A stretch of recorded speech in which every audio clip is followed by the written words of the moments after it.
નમસ્કાર. દિવસભરના તાજા સમાચારોમાં તમારું સ્વાગત છે. તમારી સાથે હું છું પિનલગીરી ગોસ્વામી. સમાચારો વિસ્તારથી જાણીએ એ પહેલા મહત્વના સમાચારો ઉપર એક નજર. મિત્રો, આજની વિડીયોમાં સૌથી મોટા સમાચારની વાત કરીશું. 10 વર્ષમાં સૌથી આક્રમક હશે શિયાળુ સત્ર. સંસદનું શિયાળુ સત્ર 25 નવેમ્બરથી શરૂ થઈ રહ્યું છે. છેલ્લા 10 વર્ષમાં આ સૌથી આક્રમક સત્ર બની શકે છે. સત્રમાં શાસક પક્ષ કે વિપક્ષનો દબદબો રહેશે. આજના મહારાષ્ટ્ર અને ઝારખંડ વિધાનસભા ચૂંટણીના પરિણામો પરથી નક્કી થઈ જશે. જોકે રિઝલ્ટમાં ભાજપને ઝટકો લાગશે તો કેન્દ્ર સરકાર માટે વિપક્ષની સાથે ગઠબંધનના સાથીઓને સાધવા એ પણ મોટો પડકાર બની શકે છે. વિપક્ષ અદાણી મુદ્દે ફરી હોબાળો કરશે તે વાત નક્કી સામે આવી છે. મિત્રો, અન્ય મહત્વના સમાચારની વાત કરીએ તો પીએમ મોદીને મળશે વિશ્વ શાંતિ પુરસ્કાર. વડાપ્રધાન નરેન્દ્રભાઈ મોદીને વિશ્વ શાંતિ પુરસ્કાર આપવાની જાહેરાત કરવામાં આવી છે. આ એવોર્ડ તેમને અમેરિકામાં આપવામાં આવશે. ઇન્ડિયન અમેરિકન માઇનોરિટીઝ એસોસિએશને મેરીલેન્ડના Sligo seventh and Adventist church દ્વારા આ જાહેરાત કરી છે. તે એક એનજીઓ છે. આ પગલું ભરવાનો હેતુ અમેરિકામાં ભારતીય લઘુમતી સમુદાયના લોકોને તેમના કલ્યાણને પ્રોત્સાહન આપવા માટે એક થવાનો છે.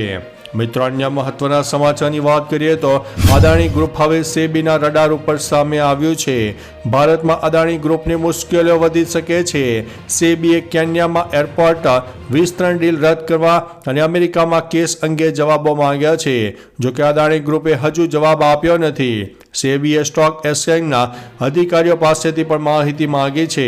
તેમાં પૂછવામાં આવ્યું હતું કે શું અદાણી ગ્રીન એનર્જી લિમિટેડ લાંચના આરોપોનો યુએસ જસ્ટિસ ડિપાર્ટમેન્ટની તપાસનો પર્યાપ્ત જવાબ આપવામાં નિષ્ફળ રહી છે.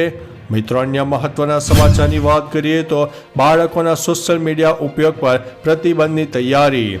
ઓસ્ટ્રેલિયામાં 16 વર્ષથી ઓછી ઉંમરના બાળકો પર સોશિયલ મીડિયાનો ઉપયોગ કરવા પર પ્રતિબંધ મૂકવામાં આવી શકે છે. ઓસ્ટ્રેલિયાની સંસદમાં આ અંગેનું બિલ પણ રજૂ કરવામાં આવ્યું છે.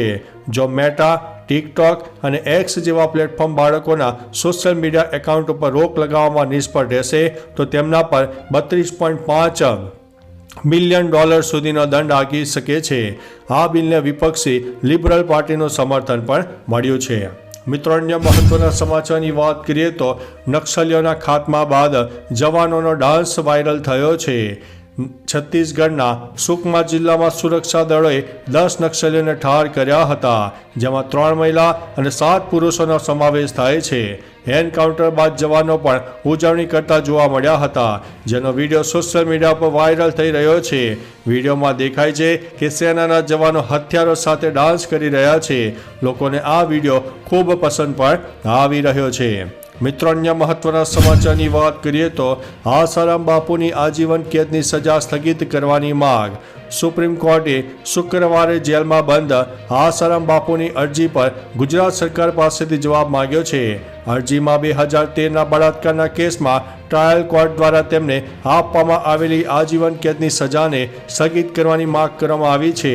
જસ્ટિસ એમ સુંદરેશે અને અરવિંદ કુમારની ખંડપીઠે આસારામ તરફથી હાજર રહેલા વકીલને કહ્યું હતું કે જ્યારે તબીબી આધાર હશે ત્યારે જ તેને આ મુદ્દાઓ પર વિચાર કરશે. મિત્રો, અન્ય મહત્વના સમાચારની વાત કરીએ તો જેલમાંથી દારૂની મહેફિલ લાઈવ, પોલીસ થઈ ગઈ હતી દોડતી.